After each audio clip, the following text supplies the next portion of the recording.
Tuhanlah perlindunganku, kendati goncang semesta, Tuhanlah perlindunganku. Baik siang maupun malam gelap, Tuhanlah perlindunganku. Niscaya takutku lenyap, Tuhanlah perlindunganku. Ya Yesus, gunung batu di dunia, di dunia, di dunia. Ya Yesus, gunung batu di dunia, tempat berlindung yang teguh.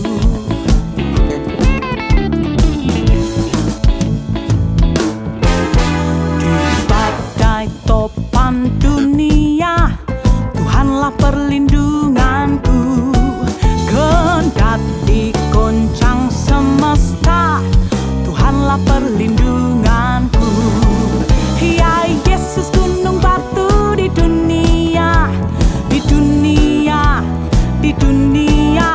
Ya Yesus, gunung batu di dunia, tempat berlindung yang teguh. Ya Yesus, gunung batu di dunia, di dunia, di dunia. Ya Yesus, gunung batu di dunia, tempat berlindung yang teguh.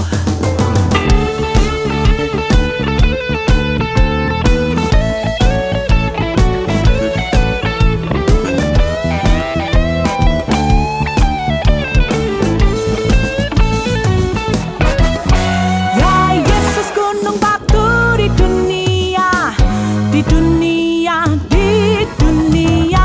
Ya Yesus, gunung batu di dunia, tempat berlindung yang teguh. Ya Yesus, gunung batu di dunia, di dunia, di dunia. Ya Yesus, gunung batu di dunia, tempat berlindung yang teguh. Ya Yesus, gunung batu di dunia, di dunia, oh di dunia. Ya Yesus, gunung batu di dunia, tempat berlindung yang teguh, tempat berlindung yang teguh, tempat berlindung yang teguh.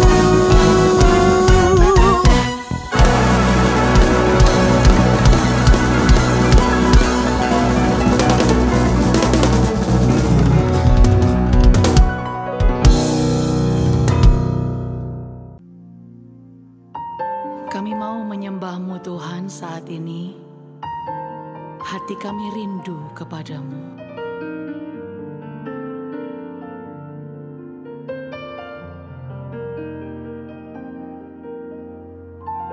Sebab Engkaulah Tuhan yang Maha Tinggi.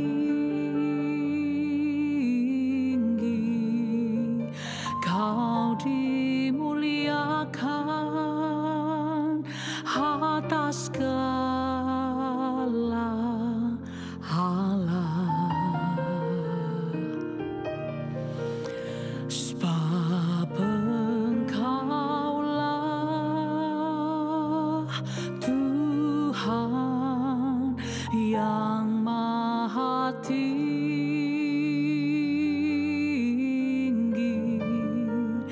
Kau dimuliakan atas segala hala.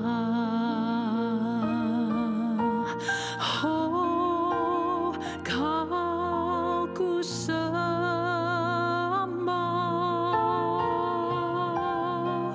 Kau ku sembah,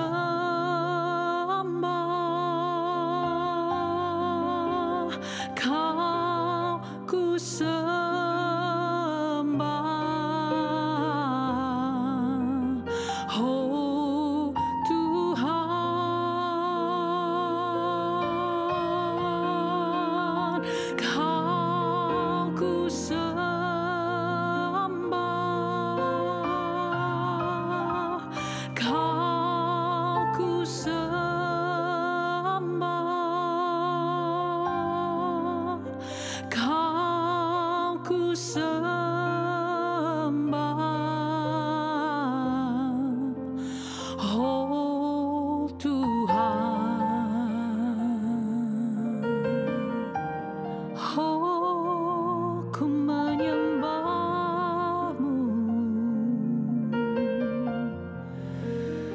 datang menyembah-Mu Tuhan. Sebab Engkaulah Tuhan yang Maha Tinggi, Kau dimuliakan atas segala hala. Sebab Engkaulah Tuhan yang Maha Tinggi,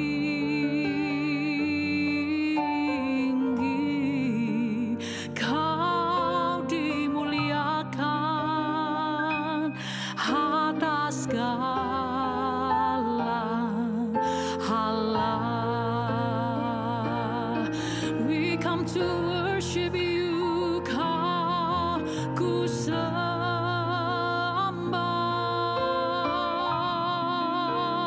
Kau ku sembah,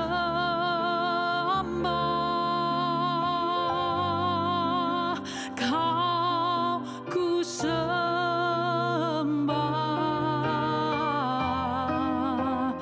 Oh Tuhan, Kau ku sembah, Kau ku sembah,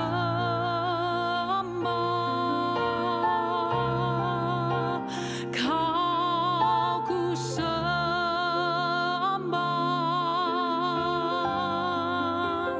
Kau ku sembah.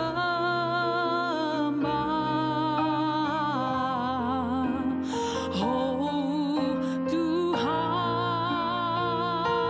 ya Kau ku sembah, Kau ku sembah,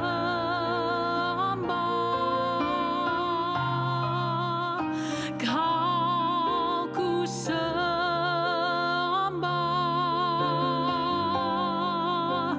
Kau ku sembah.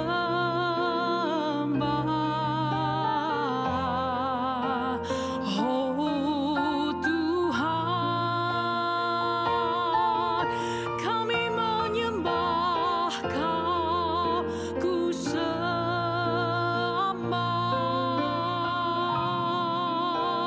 Kau ku sembah,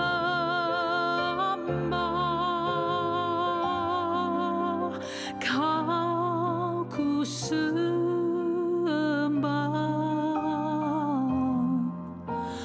Oh Tuhan,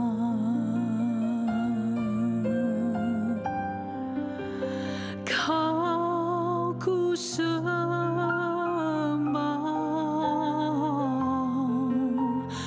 Oh Tuhan,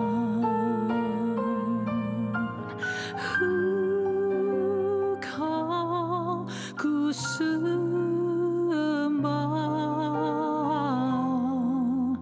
Oh Tuhan,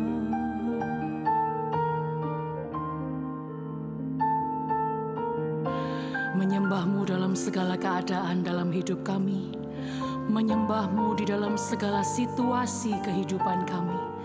Itu yang ingin kami kerjakan dalam hidup kami Tuhan, yaitu selalu menyembah dan selalu bersyukur dan mengakui kedaulatan-Mu di dalam kehidupan kami.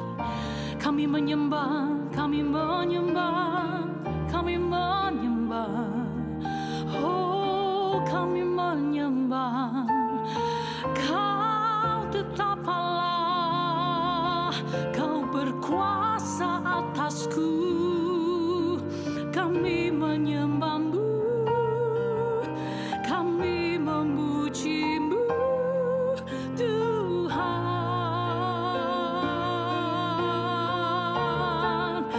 Tak ada yang lain yang ku sembah.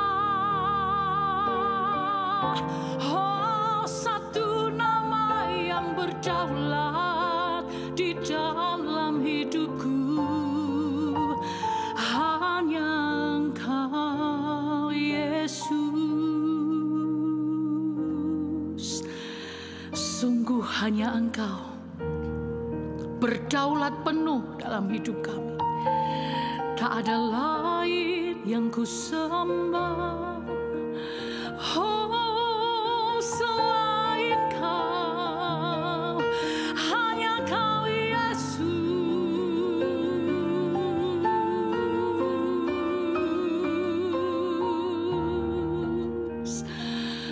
hanya Kau, oh ya hanya Kau.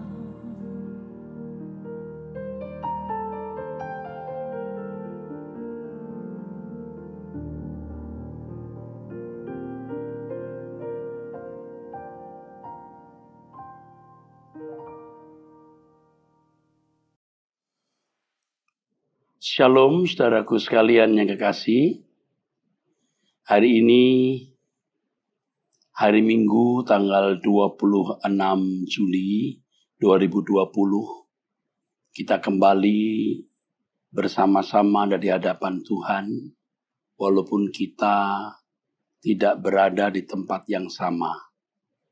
Jemaat Gereja Suara Kebenaran Injil, Petani Nginden, Manyar, Sukomanunggal, Citraland dan seluruh cabang di Surabaya dan sekitarnya, kiranya damai sejahtera Allah ada dalam hidup kita sekalian. Mari kita tundukkan kepala, kita berdoa. Bapa di dalam surga, Bapa mohon hikmat-Mu, mohon marifat-Mu atas anak-Mu yang menyampaikan firman ini, agar hanya kebenaran-Mu yang kami dengar. Berbicaralah kepada kami ya Bapa, agar umat-Mu diberkati dan benar-benar diteguhkan. Dalam nama Tuhan Yesus Kristus. Amin. Saudaraku sekalian, kalau kita percaya bahwa Allah adalah Bapa kita, Allah yang menciptakan langit dan bumi, yang memiliki triliun-triliun galaksi dan planet-planet, mestinya kita merasa cukup dengan Dia. Merasa cukup dengan Allah. Kita tidak berkekurangan, saudaraku. Artinya selama kita di dunia, pasti pemeliharaan atau providensi Allah sempurna diberikannya kepada kita. Bagi kita anak-anak Allah yang memiliki Bapa yang maha kuat, di dalam kamus hidup kita tidak ada kata celaka, sial, musibah, malapetaka, atau sesuatu yang kita nilai sebagai negatif. Sebab firman Tuhan mengatakan di dalam Roma pasal 8 ayat 28, Allah bekerja dalam segala hal mendatangkan kebaikan. Orang tua di dunia ini mengupayakan apa yang baik bagi anak-anaknya. Memiliki naluri untuk melindungi, naluri untuk menjaga, naluri untuk mencukupi segala kebutuhan. Apalagi Bapa di surga. Tidak diragukan, saudara. Tidak boleh diragukan, tidak perlu diragukan. Firman Tuhan mengatakan kalau Bapa yang baik di dunia ini mau memberi apa pemberian yang baik kepada anak-anaknya, apatah lagi Bapa di surga. Kita tidak boleh dan memang tidak perlu meragukan sama sekali, saudara. Tidak boleh dan memang tidak perlu meragukan sama sekali.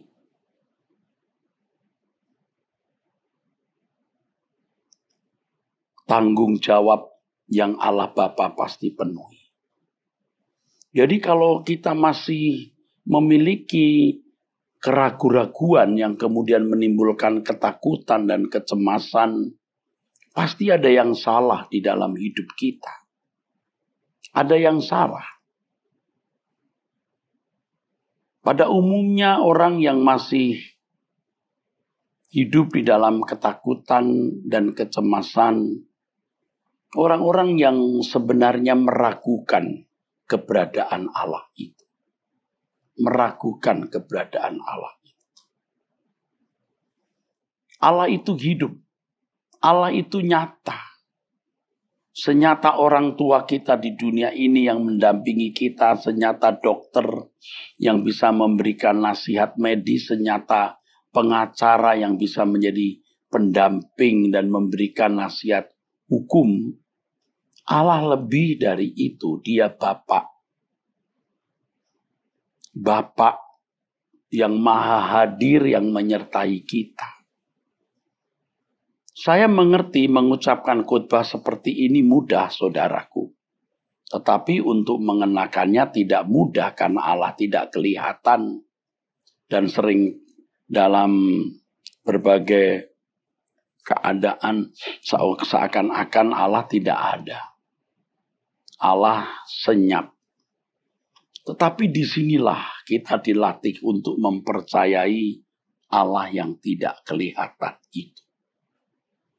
Nah, persoalannya adalah bagaimana kita bisa menghayati keberadaan Allah yang hidup. Menghayati keberadaan Allah yang maha hadir. Sehingga kita memiliki keteduhan dan ketenangan dalam menghadapi segala situasi hidup. Saudara, kita harus hidup dalam perdamaian dengan Allah. Hidup dalam perdamaian secara real, secara nyata. Bukan hanya di dalam teori doktrin. Dalam teori doktrin artinya di dalam pengetahuan dan format sistematika teologi. Kita tahu, kita sering mendengar bahwa kurban Yesus Kristus memperdamaikan kita dengan Allah. Lalu kita merasa bahwa itulah perdamaian dengan Allah, dan orang yang percaya kepada Tuhan Yesus Kristus merasa berhak mengklaim bahwa dirinya telah berdamai dengan Allah. Dalam Roma pasal 5 ayat 10 tertulis, sebab jikalau kita ketika masih seteru diperdamaikan dengan Allah oleh kematian anaknya, lebih-lebih kita yang sekarang telah diperdamaikan, pasti akan diselamatkan oleh hidupnya. Nah, saudaraku sekalian, ayat-ayat ini menunjukkan bahwa kita, maksud saya ayat ini menunjukkan bahwa kita, saudaraku, oleh darah Yesus diperdamaikan dengan Allah. Ada akses untuk berdamai dengan Allah. Tetapi faktanya apakah orang benar-benar telah memiliki perdamaian dengan Allah? 2 Korintus 5 ayat 19 dan 20. Sebab Allah mendamaikan dunia dengan dirinya oleh Kristus dengan tidak memperhitungkan pelanggaran mereka. Selanjutnya dengan tegas Paulus dalam nama Kristus menasihati orang yang sudah percaya itu, maka berilah dirimu diperdamaikan. Diperdamaikan, katalaso, ya, reconcile. Memang oleh darah Yesus kita dapat mengenal Allah dan diperdamaikan dengan Allah. Tetapi apakah kita memiliki perdamaian yang real, yang konkret, bukan hanya di dalam pengetahuan dan teori sistematika dogmatika. Benar-benar mengalami apa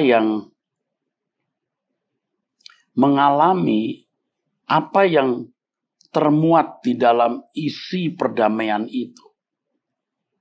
Jadi kalau dua orang bermusuhan, ya saudara, lalu diperdamaikan, lalu apa maksud perdamaian itu? Apa isi perdamaian itu? Cukupkah dengan perkataan kita sudah berdamai ya? Lalu setelah itu mau apa? Kalau misalnya ada sepasang suami istri yang konflik, lalu datanglah seorang konselor lalu memperdamaikan. Ya, didoakan lalu pegangan tangan, amin. Sudah rekonsiliasi ya. Apa isinya rekonsiliasi itu?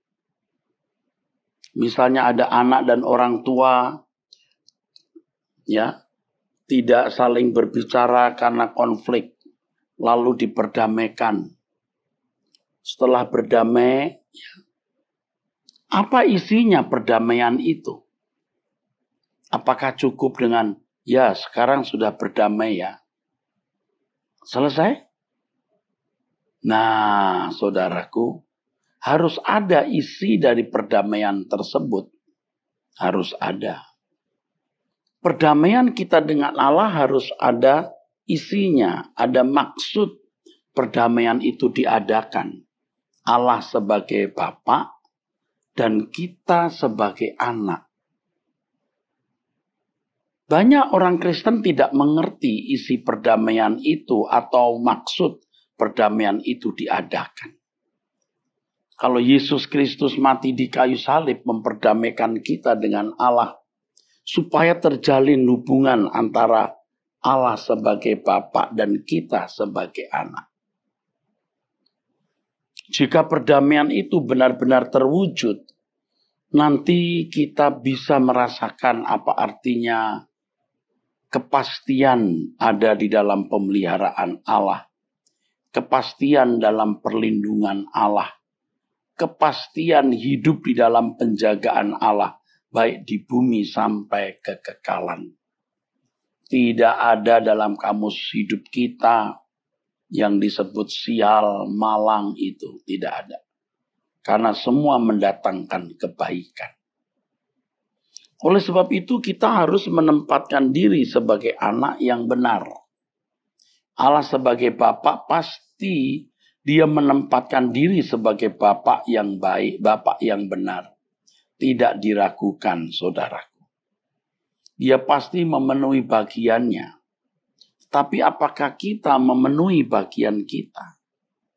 Itu yang penting, saudaraku. Sebagai anak kita harus memenuhi bagian kita sebagai anak. Maka firman Tuhan mengatakan, berilah dirimu diperdamaikan. Mengapa Paulus mengatakan berilah dirimu diperdamaikan? Sebab kita harus memiliki bagian yang harus kita penuhi. Bagian yang harus kita penuhi sebagai anak. Supaya kita bisa mengerti isi perdamaian itu atau maksud perdamaian itu diadakan. Saya ulangi 2 Korintus 5 ayat 19. Sebab Allah mendamaikan dunia dengan dirinya oleh Kristus dengan tidak memperhitungkan pelanggaran mereka. Ia telah mempercayakan berita pendamaian itu kepada kami, kepada Paulus dan hamba-hamba Tuhan. Jadi kami ini adalah utusan-utusan Kristus, seakan-akan Allah menasihati kamu dengan perantaraan kami. Dalam nama Kristus kami meminta kepadamu, berilah dirimu didamaikan dengan Allah. Coba perhatikan saudaraku. Allah mendamaikan dunia dengan dirinya oleh Kristus. tanpa memperhitungkan pelanggaran manusia. Allah Bapa mengasihi manusia, mengasihi dunia ini, dan Kristus memikul semua dosa dunia. Tetapi apakah seseorang, apakah secara individu orang mau berdamai dengan Allah? Itu tergantung individu tersebut. Saya khawatir, saudara, banyak orang Kristen yang merasa sudah menjadi orang Kristen dan merasa sudah diperdamaikan dengan Allah. Tapi padahal belum. Diperdamaikan dengan Allah, saudaraku, artinya, saudara, kita harus menempatkan diri sebagai anak yang taat kepada Allah sebagai Bapa kita. Harus taat. Untuk menjadi taat secara benar, kita harus memandang Yesus. Ya, Yesus yang memimpin kita ke dalam iman, yang membawa iman kita kepada kesempurnaan. Ibrani 12 ayat 2. Dialah model manusia yang sempurna, yang jika memiliki kehidupan seperti dia, maka hubungan kita dengan Bapa menjadi harmoni. Hubungan kita dengan Allah menjadi harmoni, saudara. Bapa mendidik kita. Di dalam Ibrani pasal 12 dikatakan, ya, Ibrani pasal 12 ayat yang ke-6, karena Tuhan mengajar orang yang dikasihinya dan ia menyesah orang yang diakuinya sebagai anak. Ya, dari ayah kita di dunia kita beroleh ganjaran, didikan, dan mereka kita hormati. Ya, kalau demikian bukankah kita harus lebih taat kepada Bapa segala roh supaya kita boleh hidup? Sebab orang tua kita di dunia mendidik kita dalam waktu yang pendek sesuai dengan apa yang mereka anggap baik. Tetapi Allah menghajar kita untuk kebaikan kita, supaya kita beroleh bagian dalam kekudusannya. Saudara, di sini kita menemukan kebenaran yang tidak bisa dibantah. Bahwa sebagai anak kita harus menerima didikan dari Allah Bapa kita, supaya kita beroleh bagian dalam kekudusannya. Supaya memiliki perdamaian yang ideal, perdamaian yang benar, kita harus hidup tidak bercacat dan tidak bercela. Itu mutlak. Harus hidup tidak bercacat, tidak bercela. Yang sama dengan mengambil bagian dalam kekudusan Allah. Sebenarnya agenda hidup kita setiap hari itu hanya bagaimana kita dalam segala hal yang kita lakukan, kita tidak bersalah kepada Allah. Itu. Dari segala perkara, dari hal-hal sederhana, sejak kita bangun pagi hari, sampai malam hari ketika kita rebah, tidur, kita selalu melakukan apa yang sesuai dengan kehendak Allah. Kita harus belajar bagaimana mengucapkan kata-kata yang patut. Bagaimana kita memikirkan, merenungkan sesuatu yang bersih. Dan melakukan tindakan-tindakan yang selalu sesuai dengan kehendak Allah. Menjadi anak Allah harus berkarakter seperti Bapa. Nah, jika kita terus sibuk, kita tidak sungguh-sungguh memberi perhatian kepada kehidupan kita guna memiliki kesucian hidup serupa dengan Yesus, maka kita tidak pernah memiliki perdamaian yang benar dengan Allah. Tidak mungkin Allah berjalan dengan orang-orang yang hidupnya kotor, saudaraku. Ya, saya mengerti kalau orang baru menjadi Kristen, saya paham, saudaraku, ia tidak sempurna, dia masih kanak-kanak rohani, kadang-kadang berbuat salah atau sering berbuat salah, Allah juga mentolerir. Tetapi kalau kita sudah puluhan tahun menjadi orang Kristen, umur kita sudah di atas 55 tahun, tetapi masih saja melakukan hal-hal yang tidak pantas, masih saja melakukan hal-hal yang tidak patut, saudaraku. Nah, ini kan sesuatu yang mendukakan hati Allah. Jadi ketika seorang anak masih di bawah umur, balita atau di bawah 7 tahun, orang tua yang mau mengerti, orang tua yang membawa diri sedemikian rupa untuk bisa bersekutu dengan anak. Ibu-ibu main pasar-pasaran dengan anaknya yang masih umur 3-4 tahun. Bapak-bapak main bola dengan anak-anak yang usia 4 tahun. Tetapi anak harus bertambah dewasa. Yang kemudian anak-anak harus menyesuaikan diri terhadap orang tua. Bukan orang tua yang selalu menyesuaikan diri terhadap anak. Orang tua yang harus dimengerti. Demikian pula kita. Banyak orang Kristen yang tidak peduli hal ini. Kalau Allah itu hidup, kita harus memperhitungkan dan menjaga perasaan Allah. Menjaga dan memperhitungkan perasaan Allah. Ya, kita harus menjaga dan memperhitungkan perasaan Allah. Kita ucapkan kata ini kira-kira berkenan tidak. Kita buat hal ini kira-kira berkenan tidak. Kita yang harus memperhitungkan itu. Kita yang harus mempercakapkan itu di dalam hati kita. Kalau kita serius tidak mau melukai hati Tuhan, kita akan memiliki kepekaan sendiri. Kepekaan kita akan bertumbuh. Sering orang bertanya kepada saya, sering sekali, Pak, bagaimana kita bisa mengerti kehendak Allah? Pak, bagaimana kita bisa mengerti bahwa tindakan kita yang satu ini melukai hati Tuhan? Bagaimana, Pak? Nanti akan tahu.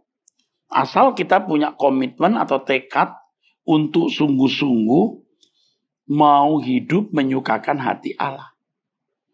Ya. Kalau sudah usia 40-50 tahun, lalu anak itu kurang ajar terhadap orang tua kan tidak bisa berdamai secara ideal dengan anak. Oke. Anak menjadi nakal ketika usia 40 tahun. Tapi kemudian anak sadar bahwa dirinya salah. Lalu datang kepada orang tua minta maaf lalu berdamai. Setelah itu apa? Setelah itu anak ini harus merubah sikap hidupnya. Harus. Bukan orang tua yang menyesuaikan diri terhadap anak. Anak yang harus menyesuaikan diri terhadap orang tua. Kita sekarang harus menyesuaikan diri terhadap Allah. Apa yang Dia kehendaki untuk kita lakukan dalam segala hal di dalam hidup ini. Saudara pernah nggak mempersoalkan ini? Kalau saudara tidak memiliki niat untuk itu, ya saudara tidak akan pernah memiliki kepekaan. Agenda hidup kita itu sebenarnya hanya untuk ini, bagaimana kita bertumbuh menjadi serupa dengan Yesus.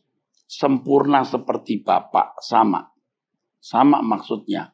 Memiliki kecerdasan rohani, sehingga kita bisa melakukan segala sesuatu selalu sesuai dengan pikiran dan perasaan Allah.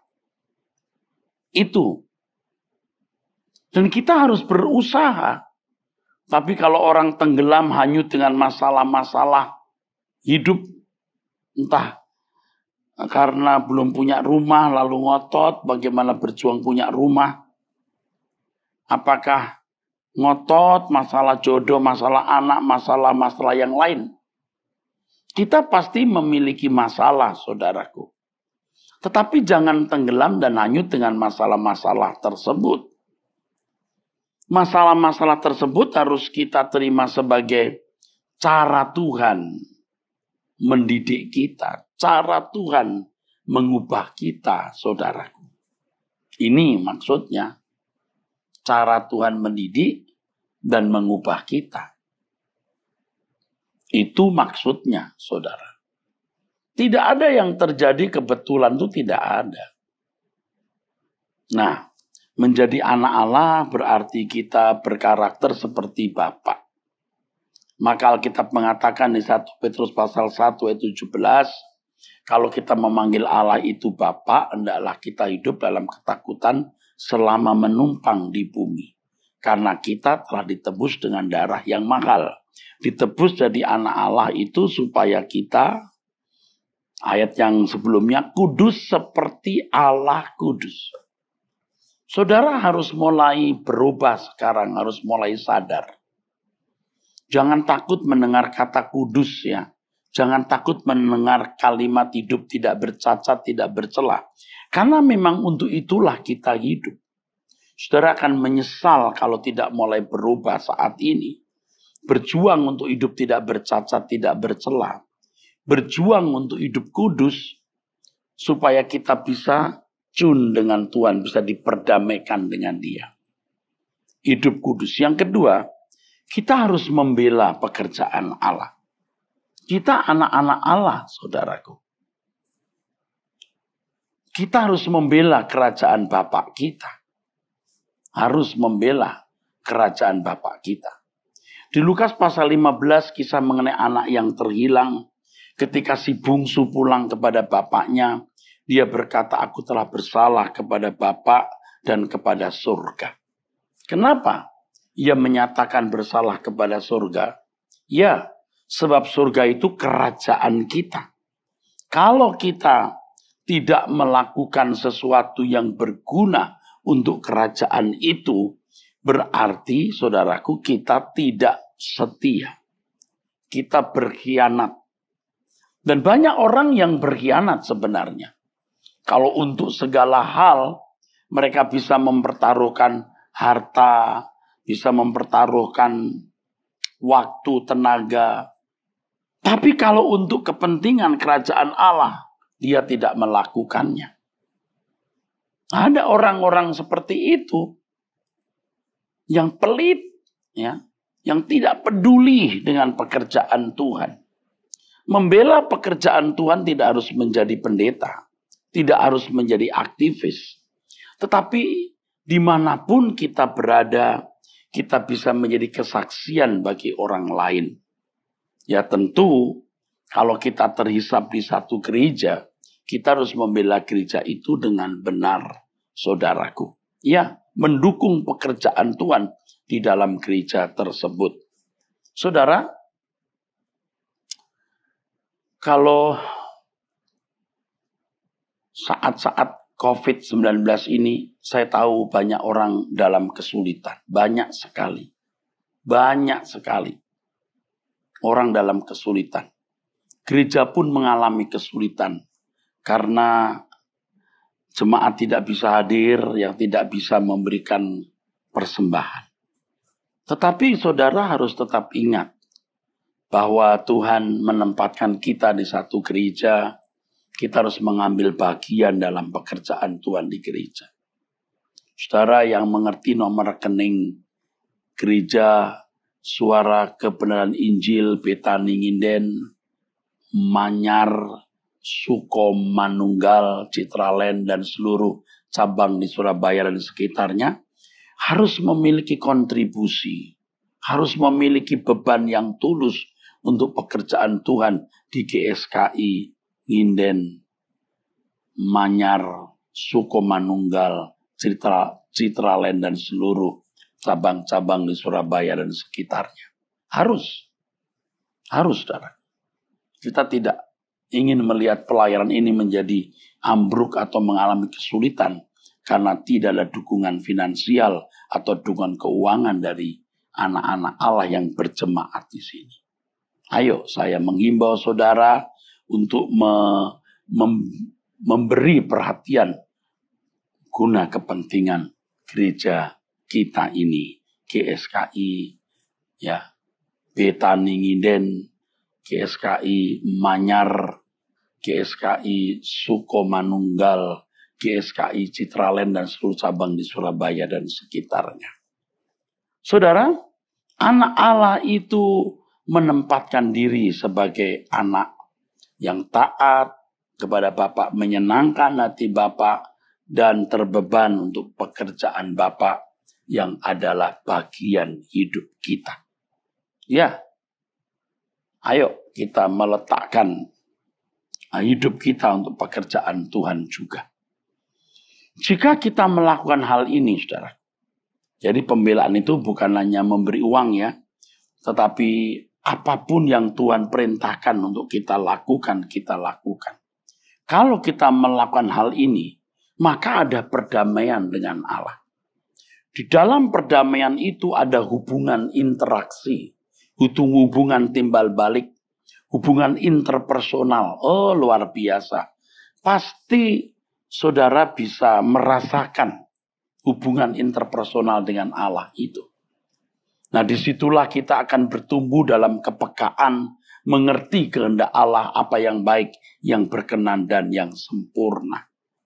Disitulah saudara kita memiliki kecerdasan rohani untuk mengerti apa yang Allah kehendaki. Makin tidak serupa dengan dunia, kita makin serupa dengan Yesus anak Allah, model manusia sempurna yang dikehendaki oleh Bapa di surga. Perdamaian ini, saudaraku, menjadi modal, menjadi kapital, menjalani hidup sampai kita menutup mata. Oh, tidak ada kapital modal hidup yang lebih dari hal ini. Apa? Berdamai dengan Allah. Berilah dirimu diperdamaikan, begitu dikatakan dalam 2 Korintus 5 tadi, ayat 19 dan 20. Artinya kamu harus berjuang bagaimana menciptakan, membangun perdamaian dengan Allah yang hidup. Itu. Jadi harus ada langkah kita. Dan kalau kita melangkah, kita pasti bisa. Perdamaian dengan Allah secara ideal itu sebuah keniscayaan. Sesuatu yang bisa dicapai, saudaraku. Dan kalau itu terjadi, menjadi bekal modal hidup kita mengarungi dunia ini. Dan ternyata itu juga bisa menjadi bekal modal bagi anak-anak, cucu-cucu kita. Sebab keturunan orang benar tidak akan dibuat Tuhan menjadi peminta-minta. Allah memberkati orang benar dan anak cucu serta keturunannya. Sampai kemudian kita memiliki keyakinan dan kita benar-benar mengerti bahwa kita adalah orang yang pasti diterima di dalam kemah abadi.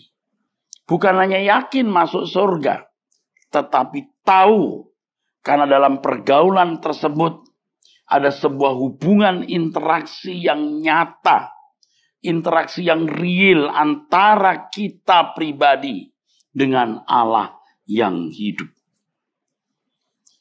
Dari perdamaian secara benar dengan Allah itu, yang bagi kita perangkatnya hidup suci dan tidak memanfaatkan segala sesuatu untuk kepentingan diri sendiri, hidup suci, dan memanfaatkan segala sesuatu untuk Tuhan, saudaraku.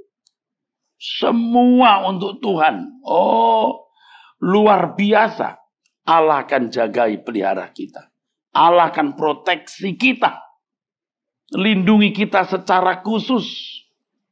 Allah tidak bisa melindungi orang-orang yang memberontak kepadanya. Allah tidak bisa menjagai orang-orang yang memang menjaga jarak. Tidak hidup dalam persekutuan dengan Allah. Kalau kita berdamai dengan Allah dan memiliki perdamaian yang ideal, kita tidak akan mudah minta ini, minta itu. Karena kita tahu Allah selalu menyediakan yang terbaik. Bahkan dalam keadaan yang paling berat, di situ tetap ada kebaikan yang Allah berikan. Sehingga kita dengan mantap berkata, aku serahkan hidupku di dalam tangan-Mu ya Allah, ya Bapa di surga. Saudara, Saya kira banyak di antara saudara yang hidupnya belum berdamai secara benar dengan Allah. Pikiranmu tertuju kepada perkara-perkara duniawi. Engkau tidak serius untuk memiliki hidup yang tidak bercacat dan tidak bercela. Engkau tidak melihat kekekalan dengan sudut pandang yang benar. Hari ini saatnya saudara mengambil keputusan untuk berubah. Mengambil keputusan untuk berubah dan mengambil tindakan berdamai dengan Allah. Lakukan ini. Jangan tunda. Sebab kalau saudara menunda, itu akan menjadi keputusan menggagalkan, membatalkan, atau mengcancel. Jangan mendelay. Anda mendelay, Anda berarti juga bisa mengcancel. Perdamaian dengan Allah itu segalanya. Tidak ada yang kita butuhkan selain Tuhan. Kalau kita berkata Tuhan kebutuhanku, itu bukan sekedar karena aku sakit membutuhkan kesembuhan. Itu bukan sekedar karena aku memiliki masalah keuangan, pekerjaan, bisnis supaya Tuhan memberi jalan keluar. Tuhan kebutuhanku artinya Tuhan segalanya di dalam hidupku. Kebutuhanku terpenuhi di dalam Dia. Artinya apapun yang kualami di dalamnya Allah bekerja mendatangkan kebaikan. Saudara, banyak orang takut saudara menghadapi banyak masalah. Seperti yang saya kemukakan di awal dari pemberitaan firman ini. Banyak orang takut, gentar. Ketakutan dan kegentaran itu menunjukkan ketidakpercayaannya kepada Allah yang hidup. Dan saya ingatkan kepada saudara-saudara, ya. Saya ingatkan kepada saudara-saudara sekalian, ya. Bahwa orang-orang yang masuk neraka, itu cirinya yang pertama penakut. Wahyu 21 ayat 8. Tetapi orang-orang penakut, orang-orang yang tidak percaya, orang-orang keji, orang-orang pembunuh, orang-orang sundal, tukang sihir dan seterusnya, ya, penyembah berhala, ya, pendusta, ya, mereka akan mendapat bagian mereka di dalam lautan api yang menyala-nyala oleh api dan belerang. Inilah kematian yang kedua, terpisah dari Allah. Ini yang harus kita takuti. Kita harus belajar mengerti, menerima bahwa Allah itu kebutuhan kita. You are my everything, kau segalanya bagiku. Memiliki Allah, menjadi anak Allah cukup, sudah cukup, tidak membutuhkan yang lain. Dan inilah yang akan membuat saudara-saudara sekalian hidup di dalam keberkatan Tuhan. Inilah saatnya saudara mengambil keputusan untuk berdamai dengan Allah. Yaitu dengan meninggalkan dosa-dosa. Meninggalkan kebiasaan-kebiasaan hidup yang tidak sesuai dengan kehendak Allah. Kebiasaan-kebiasaan hidup yang melukai hati Allah. Dimulai dari apa yang saudara pahami, yang saudara mengerti mengenai dosa dan pelanggaran. Segala sesuatu, ya, yang tidak menyukakan hati Allah. Segala sesuatu yang mendukakan hati Allah harus kita rela buang. Dengan komitmen, Tuhan aku mau hidup suci. Tuhan aku mau hidup tidak bercacat, tidak bercela. Dan setelah itu saudara akan lanjut dengan doa. Tuhan perintahkan aku melakukan apapun yang kau kehendaki. Dan aku akan melakukannya. Saudara, mari kita mengambil keputusan untuk itu. Mari kita berdamai. Jangan tenggelam dengan masalah-masalah hidup yang kita alami sekarang. Akhirnya kita marah, bersungut-sungut, menyalahkan orang, bahkan menyalahkan Tuhan sendiri. Mengapa aku begini Tuhan? Mengapa aku begini Tuhan? Tidak ada pertanyaan itu lagi. Allah tidak boleh diragukan, memang tidak perlu diragukan karena Allah bukan saja baik tetapi sangat baik. Allah sangat baik. Segala sesuatu yang Dia lakukan dalam hidup kita pasti sempurna adanya. Jadi sekarang ayo kita berdamai. Jangan sampai kesempatan ini saudara buang, saudara sia-siakan.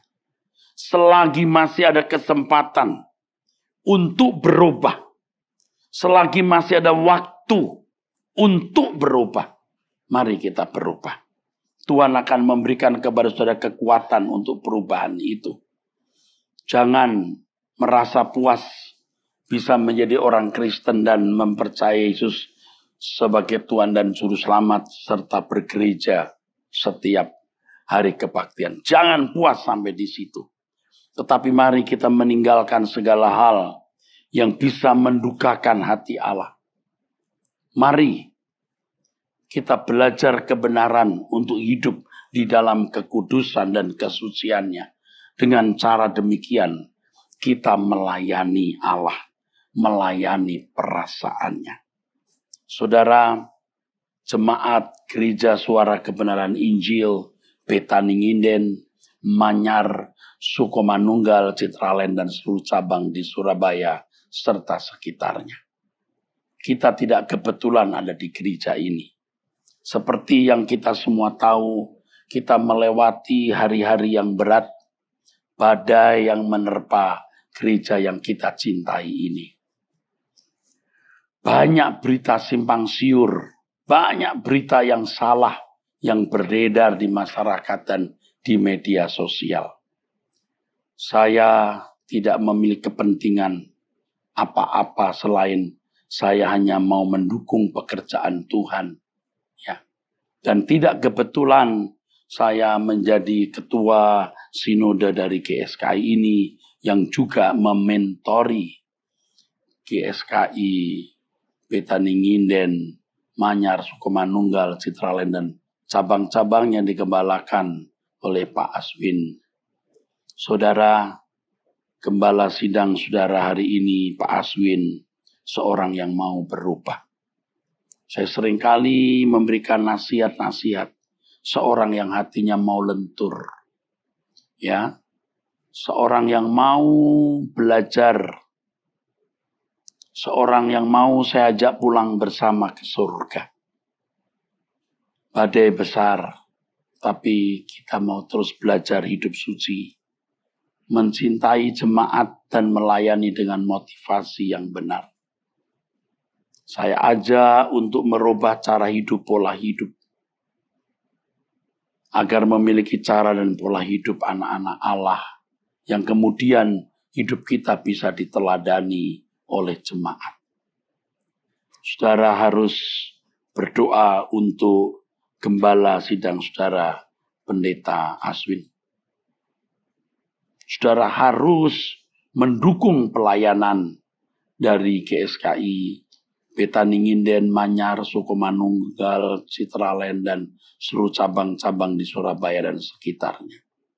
Dengan tulus, tanpa memiliki kepentingan pribadi di dalamnya, agar pekerjaan Tuhan yang telah dirintis oleh Tuhan ini, yang diberkati oleh Tuhan ini, yang diperkenan untuk hadir di kota Surabaya ini, tetap menjadi berkat bagi banyak orang. Saudara, untuk itu mari kita tundukkan kepala, kita berdoa. Bapa di dalam surga, firman-Mu telah diberitakan dan kiranya Engkau yang membuat kami sadar akan kesalahan kami dan memberi diri diperdamaikan dengan Allah. Bapa, dalam tangan-Mu kami serahkan jemaat GSKI Betani Nginden, Manyar, Sukomanunggal, Citraland, dan seluruh cabang di Surabaya dan sekitarnya. Lindungi gereja-Mu ini, Bapa. Berkati Bapa dan tolonglah gembala sidang kami, Bapak Pendeta Aswin, agar Tuhan tambahkan hikmat marifat yang takut akan Allah untuk mengelola, melayani gereja ini sesuai dengan kehendak Bapa. Kami serahkan seluruh hidup kami, Bapa. Saudara, angkat tanganmu. Bapa, kami serahkan tubuh, jiwa, roh kami dan seluruh hidup kami dalam tanganmu. Keluarga kami juga orang-orang yang kami kasihi. Tuhan berkati kami. Segala berkat anugerah dari Allah Bapa, rahmat dari Gembala Agung Tuhan Yesus, dalam persekutuan Roh Kudus turun atas saudara. Menyertai saudara sekalian saat ini sampai selama-lamanya. Amin. Saudara, sebelum saya undur diri, saya mengingatkan di suasana COVID-19 ini, kita ikuti protokol kesehatan pemerintah, ya. Kita tetap menjaga jarak, cuci tangan, dan mengikuti protokol yang lain. Kita tidak takut menghadapi apapun, tapi kita harus bertanggung jawab. Tuhan memberkati, sampai jumpa. Haleluya.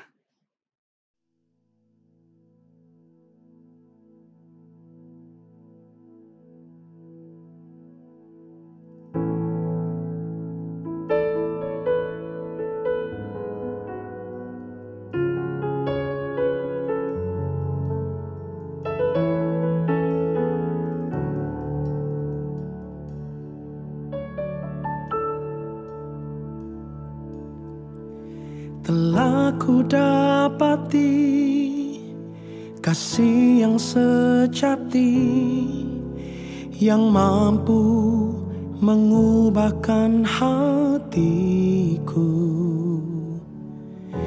Kasih yang kau beri jauh melebihi segalanya di dalam hidupku.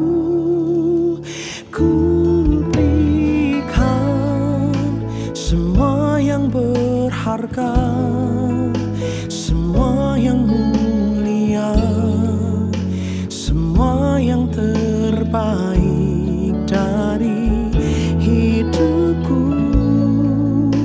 Hanyalah bagimu, hanyalah untukmu, hanyalah bagi kemuliaanmu. Oh,